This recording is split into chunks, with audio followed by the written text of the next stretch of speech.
गजाननं भूतगणाधिसेवितं कपित्थजम्बूफलचारभक्षणम् उमासुतं शोकविनाशकारकं नमामि विघ्नेश्वरपादपङ्कजं।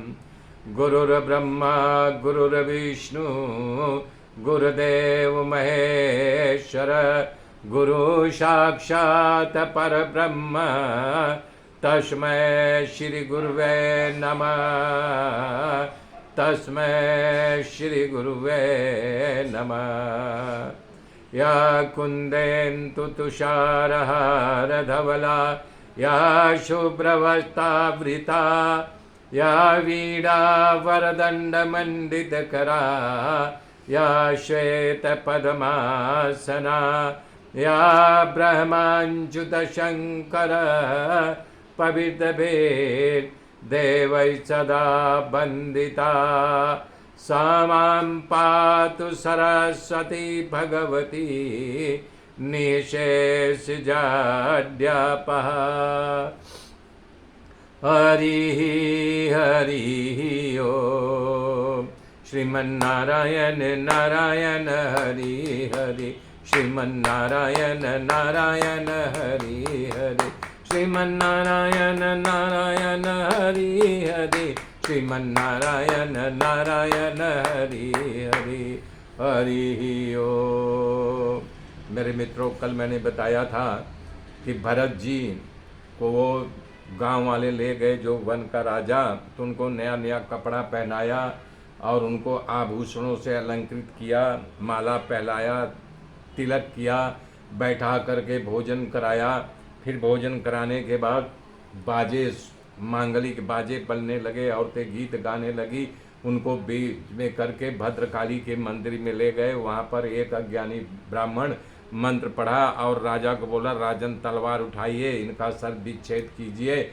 राजा जैसे तलवार लिया, अग्नि में से भद्रकाली माँ प्रकट हो गई और इनके पहले तो राजा का ही जो वन का राजा था उसका सर विच्छेद किया। बाकी जितने पापी आत्मा थे सबका सिर विच्छेद करके ऐसे सर से खेलने लगे जैसे छोटे बच्चे गेंद से खेलते हो, और वहाँ पर बैठे रह गए। भरत जब वो शांत हो गई वहाँ से उठ के चले गए, एक जगह बैठे रहे। तो उसी समय सिंध प्रदेश के राजा रहुगण पालकी में बैठ करके कपिल मुनि के आश्रम में उपदेश सुनने के लिए, ज्ञान प्राप्त करने के लिए चले जा रहे थे।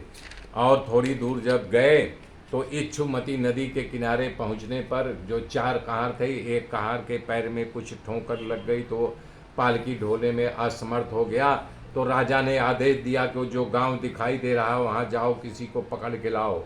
तब एक कहार गया तो चला जा रहा, देखा जड़ भरत जी एक कोने बैठे थे। उनको देखा, बोला हाँ ये तो तगड़ा आदमी, बलशाली है, ये पालकी ढोने के काम में आ सकता है। तो उसको पकड़ करके कहार राजा के पास लाया और राजा ने उनको आज्ञा किया, है चलो हमारी पालकी उठाओ। रहुगण राजा तो कुछ नहीं बोले, भरत जी चुपचाप पालकी उठा लिए। लेकिन कभी पालकी उठाए हों तब न, तो चलने लगे, कभी राइट कभी लेफ्ट, कभी राइट कभी लेफ्ट, इस प्रकार से हिलने डुलने लगे। और राजा का जो लकड़ी का टेका पीछे लगा हुआ था, आराम से बैठा था। जब इधर उधर ठक ठक लगने लगा और फिर इसके बाद राजा चिल्लाया, है पालकी ठीक से ढो, क्या कर रहे हो, हमको मार लग रही है। तब वो जो कहार थे वो बोले, पालकी रोक दिए। बोले, राजन हम लोग कितने सालों से आपको पालकी का बोझा ढो रहे हैं न, क्या कभी ऐसा नहीं कि तकलीफ हुआ था?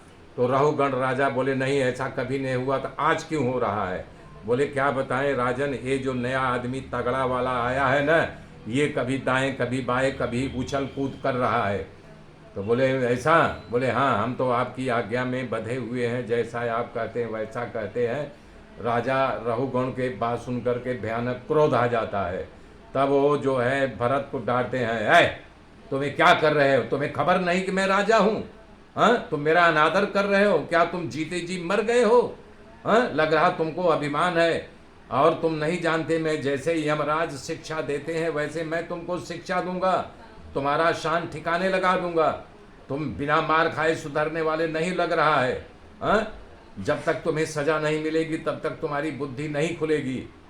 अभिमान बस राजा रहुगण ने जड़ भरत को भूल गए, जो परमात्मा के परम भक्त हैं। तो उन्होंने विचार किया कि आज तक मैं कभी किसी के सामने नहीं बोला हूँ। जड़ भरत लोग कितना अपमान किए, कभी किसी के सामने कुछ नहीं बोले, लेकिन आज भरत जी को बोलने की इच्छा हुई। तो बोले यदि मैं राजा को अपना परिचय दे दूं तो जो इसका अभिमान है ये दूर हो जाए, और मुझे जो बोझा ढोआ रहा है, कभी बोझा ढोया नहीं हूँ, तो बोझा ढोने से बच जाऊं।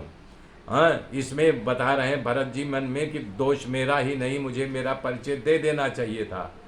दूसरा, भरत जी ने सोचा कि पालकी उठा रहा हूँ, पालकी उठाने का मेरा अभ्यास नहीं है, मेरा कंधा दुख रहा है, कारण कि मैं अपना परिचय राजा को नहीं दिया।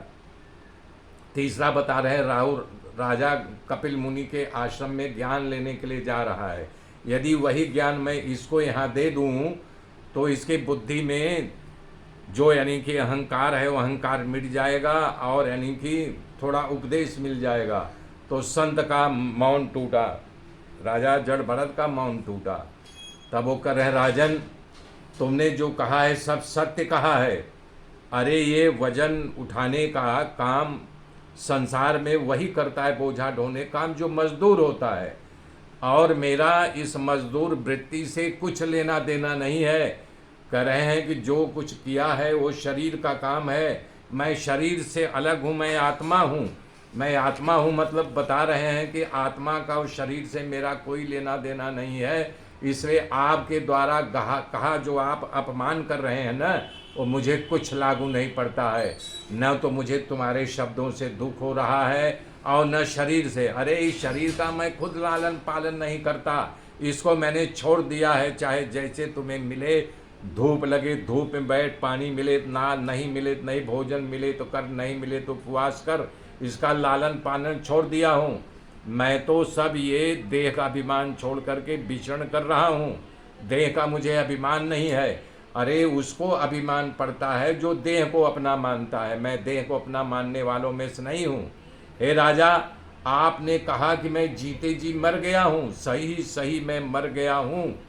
हाँ, अरे इस संसार में जितने भी पिकारी पदार्थ हैं वो जन्म लेते हैं, वृद्धि पाते हैं, उनका अंत होता है, उनकी मृत्यु होती है। निश्चित है कि मृत्यु होना, क्योंकि सब आदि और अंत वाले होते हैं।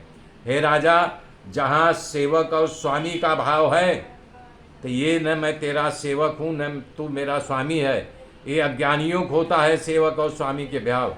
जब सत्ता मिले तो सत्ता का दुरुपयोग नहीं करना चाहिए।